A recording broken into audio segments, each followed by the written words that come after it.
Bismillahirrahmanirrahim. Kita akan lanjutkan kajian kita pada malam hari ini, masih terkait dengan mubtilatus sholati, beberapa perkara yang membatalkan sholat. Pada pertemuan yang lalu sebelum Ramadan, bahasan kita adalah tentang gerakan yang membatalkan. Insya Allah yang akan kita bahas malam hari ini adalah ucapan yang membatalkan sholat. Bismillahirrahmanirrahim. Wabinutin, termasuk yang membatalkan sholat adalah wabinutin, dan dengan ucapan. Ada ucapan-ucapan yang bisa menjadikan sholat kita batal. Amdan walau biikrohin, dengan sengaja walaupun dipaksa. Paksa. Kalau kita nggak ngomong, ya, kalau kita nggak ngomong bakal diancam. Apa namanya dipaksa? Diancam, dibunuh misalnya. Walaupun dalam kondisi terpaksa, ucapan yang sengaja itu bisa membatalkan sholat, walaupun dipaksa. Dengan apa? Biharfaini, dengan kata-kata yang terdiri dari dua huruf, ya, dua huruf hijaiyah. Intawalaya kamastadharuhu syekhuna min ghairi qur'anin wa dzikrin au du'ain lam yuqsad biha mujarradut tafhim. Jika dua huruf itu diucapkan secara berturut-turut sebagaimana penjelasan Syekhuna itu Hajar, min ghairi qur'anin wa dzikrin wa du'ain, di mana yang diucapkan selain tiga. Jadi kalau tiga ini, unsur yang tiga ini tidak membatalkan. Apa saja? Pertama, Quran, min ghairi qur'anin, selain Al-Quran. Berarti kalau yang dibaca adalah Quran, ya, mau dua huruf, tiga huruf, empat huruf, lima huruf, dan seterusnya. Kalau memang yang dibaca adalah ayat Al-Quran, tidak membatalkan sholat. Wa dzikrin, yang kedua zikir. Zikir, kalau yang diucapkannya zikir, maka tidak membatalkan sholat. Au du'ain, atau doa. Jadi hanya tiga nih yang tidak termasuk perkara yang ucapan yang membatalkan sholat. Maka hati-hati dengan ucapan-ucapan kita yang tidak terkait dengan yang tiga ini. Dua huruf saja sudah termasuk membatalkan sholat. Lam yuqsad biha mujarradut tafhimi, ya, yang tidak bertujuan dengan apa namanya tiga tersebut hanya untuk memberikan pemahaman, ya, hanya untuk memberikan pemahaman. Kalau tiga bacaan tadi tujuannya untuk memberikan pemahaman kepada seseorang, misalnya pemahaman seseorang, bukan tujuan membaca Quran, bukan tujuan zikir, bukan tujuan apa namanya doa, tetapi tujuannya hanya untuk memahamkan seseorang. Misalnya begini, Pak.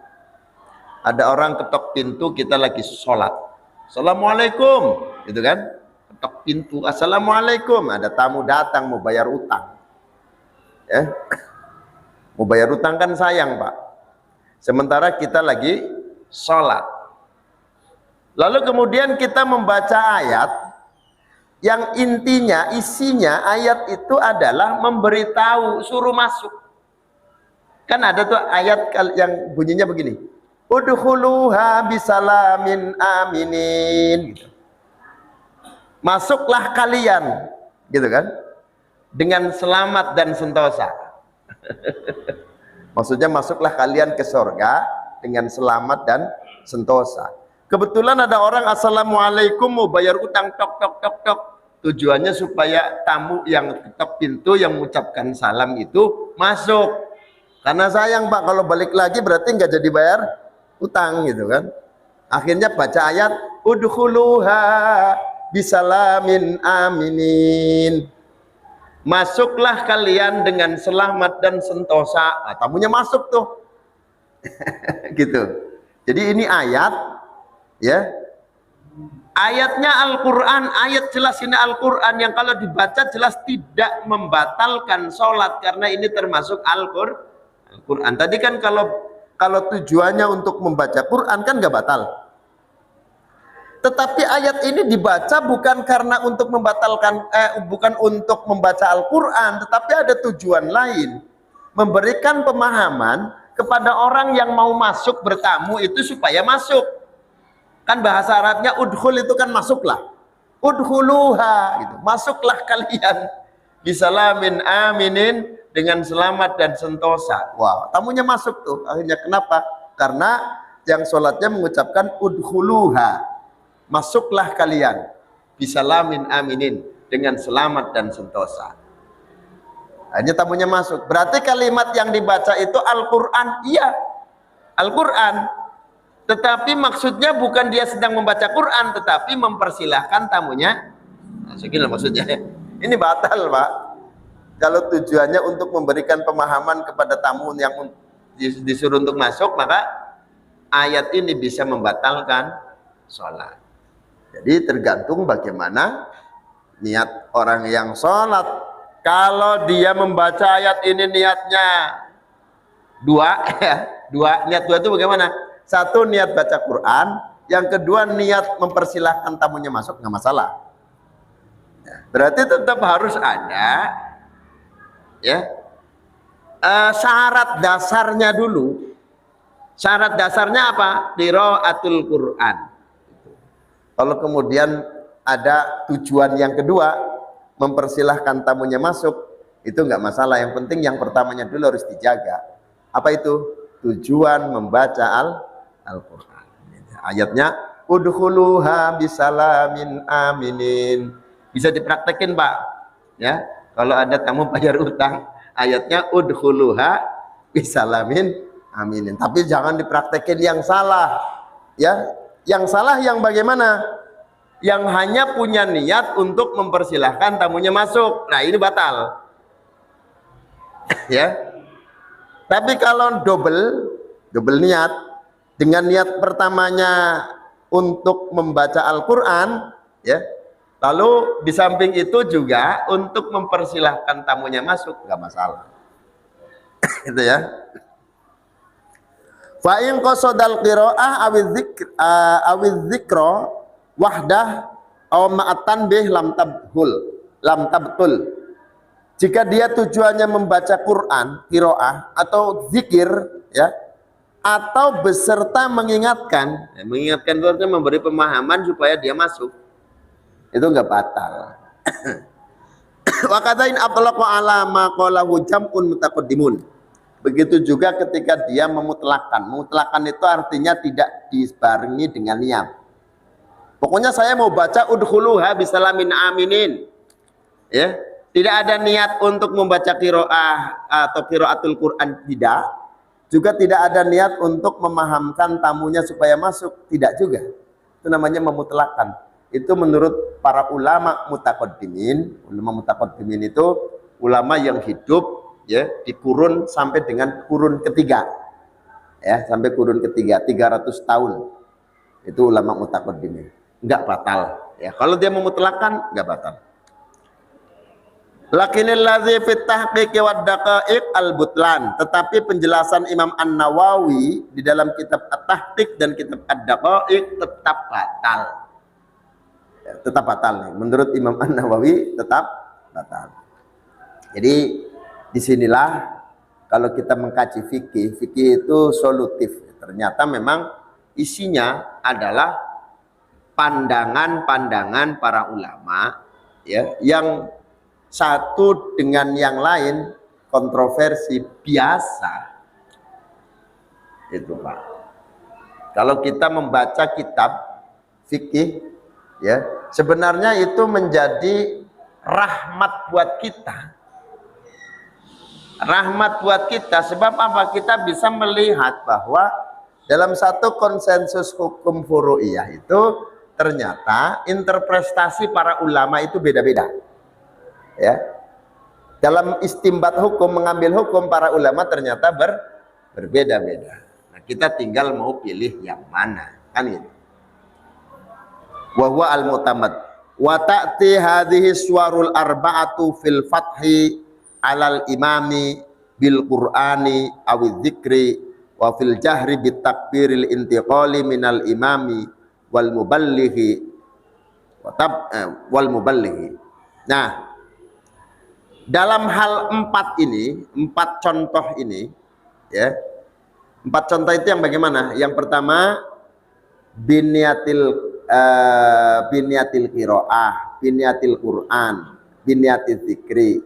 Kemudian dimutlakan, memutlakan. Masalah yang tadi disebut itu ada 4. Ya, pertama ketika niatnya gini. Pertama ketika niatnya biqasdil qiraah, awil zikri, awil doa, enggak batal. Yang kedua, biqasdil zikri atau biqasdil qiraah wa tafhim. Ma'at tafhim, enggak batal juga. Yang ketiga, biqasdit tafhim, hanya untuk memahamkan saja, batal. Batal. Ya. Ini berlaku untuk yang zikir, Pak, termasuk kalimat subhanallah yang kita baca ketika imam keliru, gitu kan? Harusnya duduk tahiyat awal, imam berdiri, kemudian makmumnya mengucapkan subhanallah, kan itu.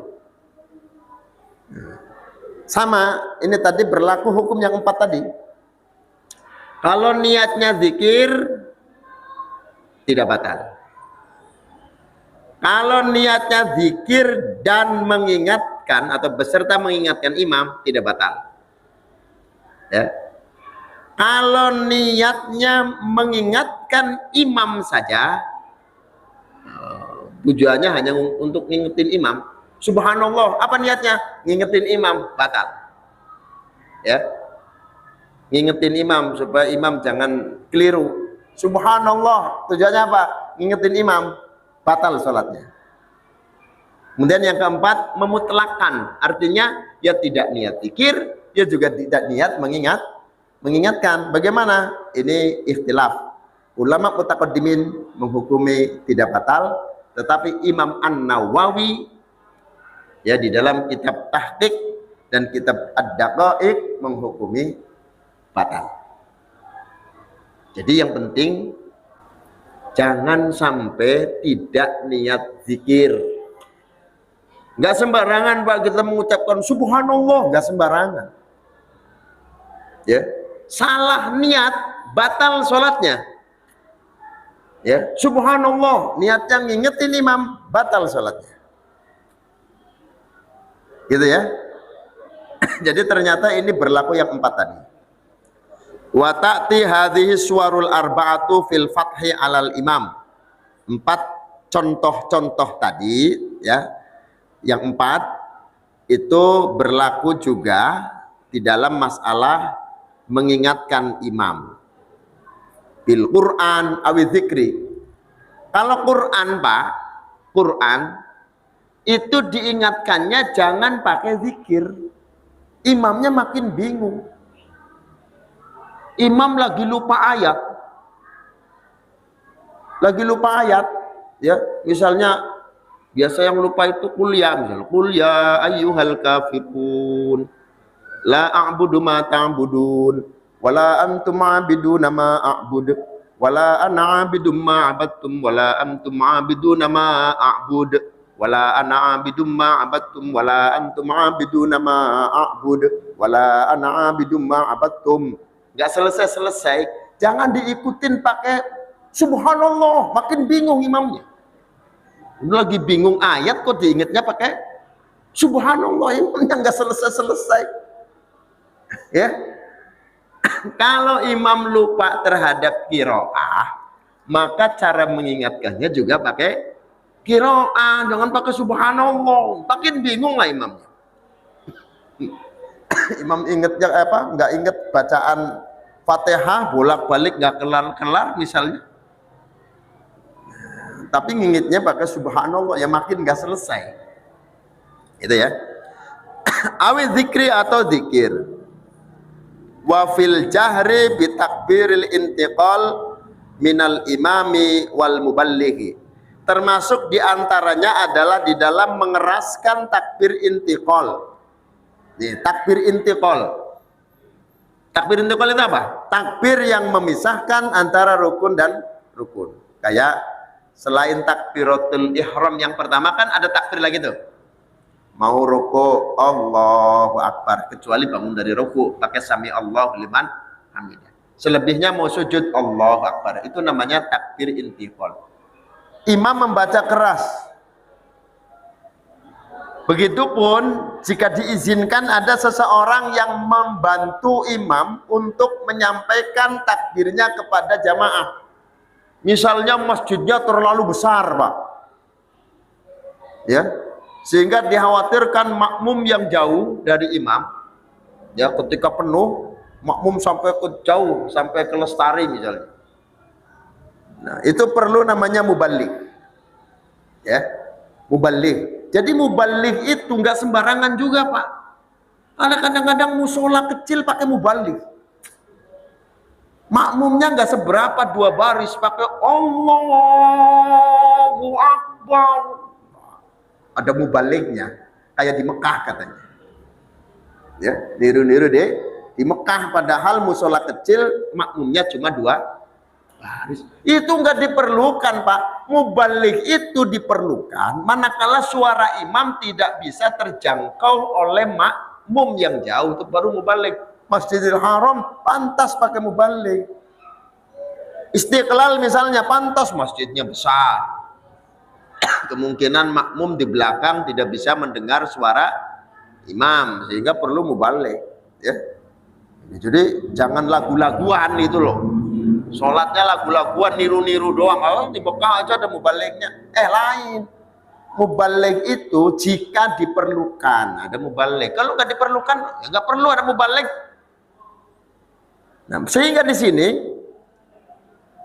kalau mubaligh itu mengeraskan suaranya dan dia tidak tahu ketika mengeraskan suaranya itu tujuannya hanya untuk mengingatkan makmum atau membantu imam agar suaranya terdengar oleh makmum, kalau niatnya hanya itu berlaku hukum yang 4 tadi, Pak. Kalau hanya niatnya untuk mengingatkan makmum saja, ini bisa batal, malah mubaligh sholatnya. Malah bisa batal. Makanya harus ngerti, ya. Imam mengeraskan suara ketika takbiratul intiqal, kan takbir, Pak. Allahu Akbar, gitu kan? Sami Allahu liman hamidah, Allahu Akbar. Itu juga jangan sampai kalimat itu dibaca hanya untuk memberitahu makmum saja. Tetap koridornya zikir nanti. Jadi 3 itu yang penting. Zikir, qiraah, doa. Itu kalimat yang ketika kita ucapkan tidak membatalkan sholat. Itu ya. Wa fil jahri bi takbiril intiqal minal imam wal muballigh. Wa tabtulu biharfaini. Dan batal mengucapkan kalimat jika kalimat itu mengandung 2 huruf. 2 huruf saja batal, apalagi lebih dari 2 gitu loh. Walau dhahara fi tanah nuhin li ghairi ta'adzuri qiraatin wajibatin kafatihatin. Walaupun 2 huruf itu jelas, terucap jelas ketika dia tanah nu itu dehem. Itu ada hamzah, ada ha, ada mim. Allahu Akbar. Nah, itu tanah nuh kan, dehem.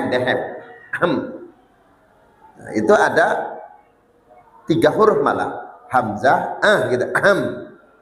Ada ha, ada mim. Tanah nuh itu kalau ketika terucap 2 huruf batal. Ya. Li ghairi ta'adzuri qiraatin wajibatin. Ya, bagi selain uzurnya qiraah atau bacaan yang wajib seperti Fatihah. Ya. Wa mithluha kullu wajibin qauliyin, dan sama dengan Fatihah adalah semua ucapan-ucapan yang wajib seperti tasyahud akhir dan membaca sholawat di dalam tasyahud akhir. Fala tabtulu bi dzuhuri harfani fi tanahnuhin li ta'adzuri ruknin qauliyin. Jadi tidaklah batal dengan jelasnya dua huruf di dalam tanahnuh, di dalam dehem, ketika dia sedang uzur pada rukun-rukun qauli. Rukun-rukun qauli itu seperti Fatihah dan tahiyat. Saking gatelnya misal tenggorokan, ya sehingga dia harus sementara yang dia baca itu adalah rukun di dalam sholat. Kalau dia tidak melakukan itu, maka dia tidak bisa membaca huruf yang jelas. Gitu loh Pak. Mungkin ada dahak ya, atau apapun yang mengganggu tenggorokannya, yang kalau dia tidak tanahnu itu tidak dehem, maka dia tidak bisa membaca huruf itu, padahal huruf itu huruf yang wajib dibaca. Kenapa? Karena termasuk rukun qauli. Itu orang lagi baca Fatihah tiba-tiba seret, tenggorokannya seret Pak. Kalau seret gimana? Gitu kan? Seret tuh. Nah, lalu kemudian dia keluar huruf 2. Dalam dehemnya keluar 2 huruf. Tetapi dia sedang membaca Fatihah. Yang Fatihah itu termasuk rukun. Maka ketika itu dia tidak batal. Nggak batal Pak. Karena dia sedang membaca Fatihah, yang Fatihah itu termasuk rukun. Nah, kalau dia tidak tanahnu, maka dia tidak bisa mengucapkan huruf-huruf yang rukun, berarti rukun yang karena dalam bacaan Fatihah tadi. Nah, itu tidak batal. Kenapa? Karena Fatihah termasuk rukun sholat, gitu ya. Kemudian juga ketika membaca tahiyat akhir, tahiyat awal sunnah. Ya. Au dhahara fi nahwihi kasu'alin wa bukain wa atasin wa dhahkin, atau dua huruf tadi itu jelas pada selain yang sama dengan tanahnuh. Apa misalnya? Su'alin, batuk. Jadi kalau batuk itu bisa sampai keluar 2 huruf. Nah itu juga batal ya. Wabukain, sholat sambil nangis, sehingga di dalam tangisannya itu keluar 2 huruf ya, itu sama hukumnya tadi. Wa atasin, dan ketika bersin ya, bersin, orang bersin kadang-kadang karena kebiasaan, sehingga kalau bersin itu ditambah-tambah. Oh, sinan bakyak, bisa biasa begitu. Sholatnya juga sinan bakyak misalnya, udah batal itu. Karena lebih dari 2 huruf Al-Fatihah. A'udzubillahi minasyaitonir rajim. Bismillahirrahmanirrahim. Alhamdulillahirabbil alamin arrahmanir rahim maliki yaumiddin. Iyyaka na'budu wa iyyaka nasta'in ihdinas siratal mustaqim. Shiratal ladzina an'amta 'alaihim ghairil maghdubi 'alaihim waladdallin. Amin. Wallahul muwaffiq ila aqwamit thoriq. Wassalamualaikum warahmatullahi wabarakatuh.